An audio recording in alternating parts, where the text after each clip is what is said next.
السلام علیکم، بات کرو بھائی۔ وعلیکم السلام۔ جی جناب، کیسے ہیں؟ خیریت سے ہیں؟ ٹھیک ٹھاک، آپ سنیں؟ ٹھیک ہے، سے ٹھیک ہے آپ کی؟ بہت مہربانی، سلامت رہیں، زندہ رہیں۔ کیا نام ہے آپ کا؟ نام میرا خواجہ علی ہے، خواجہ پاکستان بھائی، سے، اسلام آباد سے بات۔ خواجہ صاحب، خدا عزت دے آپ کو۔ کیا حکم ہے بھائی، بتاؤ۔ سوال میرا کچھ اس طرح کا ہے کہ رجال کشی میں یہ بات مذکور ہے کہ مولا علی کی طرف سے یہ بات منسوب ہے کہ آپ فرماتے ہیں کہ میں خلاف شریعت کام کا بھی دیکھتا ہوں نا تو مجھے آگ کو چلانے کا دل کرتا ہے، لگتا ہے کہ میں اس کو جو نا وہ آگ پکڑوں اور اس کام کو ختم کر دوں، سمجھائیے؟ میں خلاف شریعت بات دیکھتا ہوں تو آگ پکڑ کر اس کو ختم کرنا چاہتا ہوں۔ جی، تو سوال یہ پیدا ہوتا ہے کہ جب حضرت عمر کے بارے میں یہ بات مذکور کی جاتی ہے کہ حضرت فاطمہ کا جو ہے نا ان کو دروازہ ان پر مارا، تو اس وقت مولا علی کی غیرت کہاں پر تھی؟ اس وقت تو کچھ نہیں کہا ان کو۔ جی ہاں، تو اس کا جواب بہت دفعہ دے چکے ہیں، پھر ایک دفعہ مزید جواب دیتے ہیں نا، آپ سن لیجیے، بہت مہربانی آپ عزیزو۔ یہ کتاب ہے سقیم مسلم، تالیف حافظ ابو الحسین مسلم بن الحجاج القشیری نیشابوری، چاپ دار الفکر، بیروت لبنان میں، سنہ 2010 میں بیروت لبنان میں یہ کتاب چھپی ہے۔ یہاں پہ ملاحظہ فرمائیے، باب طاعت الامراء وان منعوا الحقوق۔ امراء، حکام وقت کی طاعت واجب ہے، اگرچہ وہ آپ پہ ظلم کریں، آپ کے حق کو منع کر دیں۔ یہ حدیث دیکھیے، یہ روایت ہے حذیفہ ابن الیمان رضی اللہ تعالی عنہ سے۔ رسول اللہ صلی اللہ علیہ وآلہ وسلم نے فرمایا، یکون بعد ائمۃ لا یہتدون بہداہ، میرے بعد جو خلفاء آئیں گے، جو امراء آئیں گے، ان کی حالت یہ ہوگی کہ وہ میری ہدایت پہ نہیں ہوں گے، میری جو ہدایت ہے وہ میری ہدایت پہ نہیں ہوں گے، ولا یستنون بسنتی، اور وہ میری سنت کی بھی اقتداء نہیں کریں گے، نہ میری ہدایت پہ، نہ میری دین پہ، نہ میری سنت پہ ہوں گے، پکے کافر، ٹھیک ہے نا۔ وَسَيَقُومُ فِيهِمْ رِجَالٌ، اور ان میں سے ایسے بھی خلفاء ہوں گے، ایسے عمراء بھی ہوں گے، قلوبہم قلوب الشیاطین فی جثمان انس، کہ ان کی روح جو ہے شیطان کی روح ہوگی، روح انسان کی، شکل حلیہ انسان کی، روح نفس پرسنالٹی ابلیس۔ یعنی کیسے؟ میرے بعد ایسے خلفاء آئیں گے، جو خلفاء آئیں گے وہ کیا ہوں گے؟ ہاں، بظاہر انسان، حقیقت میں شیطان۔ یعنی شیطان اگر انسانی روپ میں آ جائے تو آپ میرے بعد جو خلفاء ہوں گے ان کو دیکھ لیجیے، ٹھیک ہے نا۔ میں نے عرض کیا یہ جملے تو آپ کے بڑے خطرناک ہیں یا رسول اللہ صلی اللہ علیہ وآلہ وسلم، آپ کے بعد تو بڑی مصیبت ہوگی، تو بہت بڑی مصیبت ہے آپ کے بعد، ہم کیا کریں؟ کیف اصنع یا رسول اللہ ان ادرکت ذلک۔ حذیفہ نے عرض کیا، یا رسول اللہ میں اس زمانے میں کیا کروں؟ یہ حذیفہ جو ہے یہ عثمان کی خلافت میں اس کی وفات ہے، تو رسول صلی اللہ علیہ وسلم نے اس کو نہیں فرمایا کہ آپ وہ زمانہ نہیں دیکھیں گے، نہیں فرمایا۔ رسول صلی اللہ علیہ وسلم نے اس سے فرمایا، تسمع وتطع للامیر وان ضرب ظهرك واخذ مالك فاسمع واطع،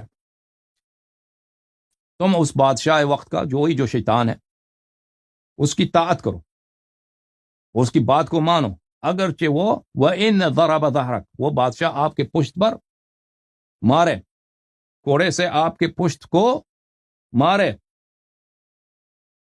وَأَخَذَ مَالَكَ، اور تیرے مال کو بنا حق وہ چھین لے، پیسہ بھی تیرا چھین لے اور تجھے مارے بھی، اس کی طاعت کرو، فَاسْمَعْ وَأَطِعْ، پر اس کی بات سنو، اس کی طاعت کرو، ٹھیک ہے نا۔ تو تمہارے مولوی جو یہ سناتے ہیں کہ امیر المؤمنین علیہ الصلاۃ والسلام اس وقت جب حضرت زہرا سلام اللہ علیہا پہ حملہ ہوا تھا، اس وقت انہوں نے کیوں جہاد نہیں کیا؟ تو ان کو یہ جواب ہے ہمارا کہ جب تمہاری اپنی کتب میں یہ ہے کہ اسلام کا حکم یہ ہے کہ خلیفہ آپ کو مارے بھی، آپ کا مال بھی چھینے، وہ شیطان بھی ہو، اتنا بھی ایمان کافر، نہ ہدایت پر ہے، نہ سنت پر ہے، نہ دین پر ہے، اتنا پکا کافر کہ ظاہر میں وہ انسان ہے، حقیقت میں وہ شیطان ہے، ابلیس ہے، ٹھیک ہے نا۔ اور ہمارا عقیدہ بھی یہی ہے، خلفاء ثلاثہ کے متعلق ہمارا عقیدہ یہی ہے جو مسلم میں ہے، ٹھیک ہے نا۔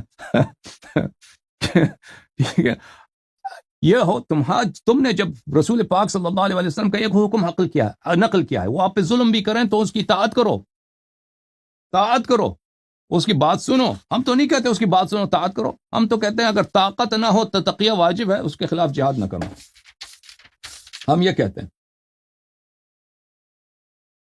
اچھا، ہمارے نزدیک جو روایت ہے، ملاحظہ فرمائیے کہ امیر المؤمنین علیہ الصلاۃ والسلام نے کیا کام کیا، ملاحظہ فرمائیے عزیزو۔ یہ کتاب ہے کتاب سلیم بن قیس ہلالی رحمہ اللہ، جز نمبر ثانی، چھاپ قم مقدسہ، یہاں پر یہ حدیث ہے حدیث نمبر 48، 48واں حدیث۔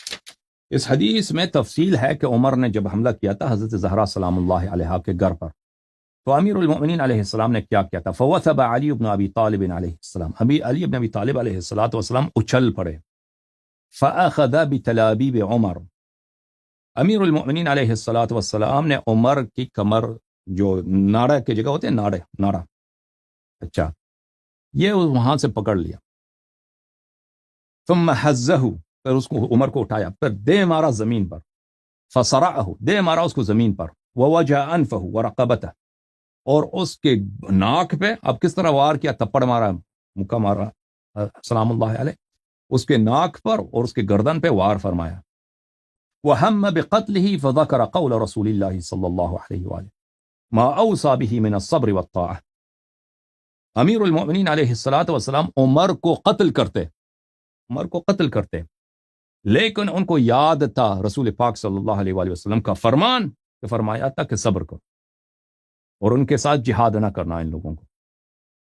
فقال والذی، پس فرمایا والذی کرم محمدا بالنبوہ صلی اللہ علیہ وآلہ وسلم، فرمایا کہ اس اللہ کی قسم جس نے نبی صلی اللہ علیہ وآلہ وسلم کو نبوت کا تاج پہنایا ہے۔